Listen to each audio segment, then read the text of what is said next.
आणि पांदन रस्ते 273 पांदन रस्त्याचं उद्घाटन आपल्या लोकप्रिय आमदार साहेबांनी निवडणुकीच्या आधी भूमिपूजन केलं होतं। अद्याप पावसाळा जवळ आला तरी यातला एकही पांदन रस्ता पूर्ण झालेला नाही, म्हणून हे पांदन रस्ते पूर्ण करावे यासाठीचं हे घेराव आंदोलन होतं। आम्हाला तहसीलदारांनी विषय असा आहे की गोरगरिबांचं हे सरकार नाही, हे अदानी अंबानीचं सरकार आहे। डिसेंबर, जानेवारी, फरवरी, मार्च आणि आता एप्रिल संपत आला तरीही घरकुल लाभार्थ्यांचे मजुरीचे पैसे, विहिरीच्या लाभार्थ्यांच्या विहिरीच्या मजुरीचे पैसे हे 5 महिन्यापासून मिळालेले नाही आणि आपले आमदार झोपलेले आहे, सरकार झोपलेलं आहे। या उलट सिमेंट रोडच्या कामाच्या पैसे तातडीने दिले जातात, पण गोरगरिबांच्या घरकुलाचे पैसे दिले जात नाही आणि म्हणून हा घेराव होता।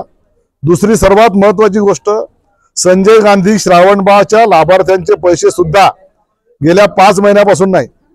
गरिबांना हातावर आणणं हातावर खाणं, अशा लोकांनी आपलं जीवन कसं जगावं हा दुसरा महत्त्वाचा मुद्दा आहे। तिसरी महत्त्वाची मुद्दा, या युती सरकारनं आणि राधाकृष्ण विखे पाटलांनी घरकुलांसाठी 5 बास रेती मोफत कबूल केलं होतं। एकाही लाभार्थ्याला मोफत रेती 600 रुपये ब्रास प्रमाणे मोफत रेती मिळालेली नाही। म्हणजे हे सरकार गरिबाचं आहे का धनगानगांचं आहे? या उलट तस्करांकडून मिळणारी रेती मात्र आम्हाला लगेच मिळते।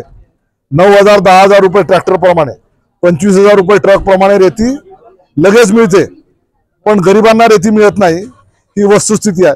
म्हणून संजय गांधी श्रावणबाळचा पगार, घरकुल आणि विहिरीच्या लाभार्थ्यांचे मजुरीचे पैसे आणि घरकुल लाभार्थ्यांना मोफत रेती 5 ब्रास एवढ्या मागण्या जर 8-15 दिवसात मंजूर झाल्या नाही तर, आणि पांदन रस्ते 273 पांदन रस्त्याचं उद्घाटन आपल्या लोकप्रिय आमदार साहेबांनी निवडणुकीच्या आधी भूमिपूजन केलं होतं। अद्याप पावसाळा जवळ आला तरी यातला एकही पांदन रस्ता पूर्ण झालेला नाही, म्हणून हे पांदन रस्ते पूर्ण करावे यासाठीचं हे घेराव आंदोलन होतं। आम्हाला तहसीलदारांनी काही कामासाठी 8 दिवसाची मुदत दिली, BDO साहेबांनी 8-10 दिवसाची मुदत दिली।